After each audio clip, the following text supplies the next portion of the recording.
Qurbon lekin miyasi bo'mbo'sh.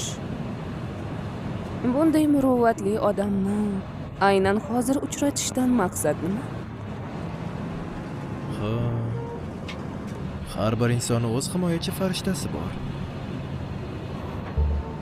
Farishta? Qadi. Uni borligiga ishonish menimcha yaxshi, shundaymi? Xudoning o'zi bizga yordamchi yuborganini o'ylash va hayotimiz qiyin bo'lgan vaqtda unga suyanish menimcha yaxshi.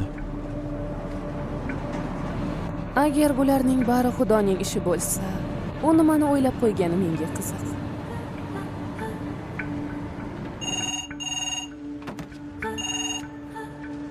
Ha, eshitaman. Sizni xodimangiz ketib bo'ldimi? Bu kim o'zi? Buni ahamiyati yo'q. Uni raqamini bera olasizmi? Hoy og'ayni. Avval o'zingizni tanishtiring va xodimlarning shaxsiy ma'lumotini biz boshqalarga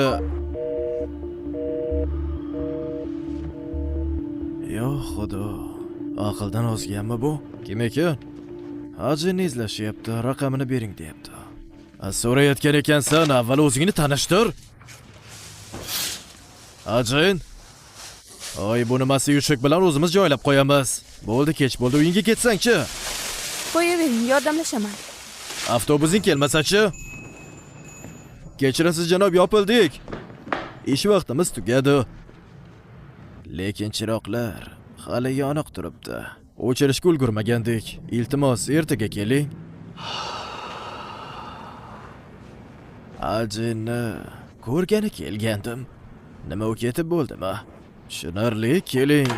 Sizga ketishingizga yordam beraman. Ertaga kelsangiz uni ko'rishingiz mumkin. Qo'yib bor. Kechiring janob, ish vaqtimiz tugadi. Endi ketishingiz mumkin. Ertaga keling. Chaqir. Ha, ertaga chaqiramiz. Keling, buyurtma qiling va ajinni ko'rasiz. Xayr. Xayr.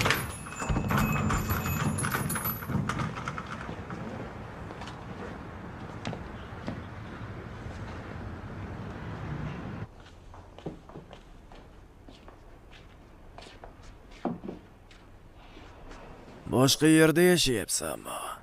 Onang bilan yashagan vaqting yordam berardim. Lekin seni ta'minlab o'tirmayman. Meni o'lganimdan keyin yordam olaman deb o'ylab o'tirma. Bobojon, bundan xabarim bor. Yaxshi inson bu kasb degani emas. Otang kabi yaxshi inson bo'lishni bas qilishing kerak. Hatto chumoliga ham ozor yetkaza olmaysan.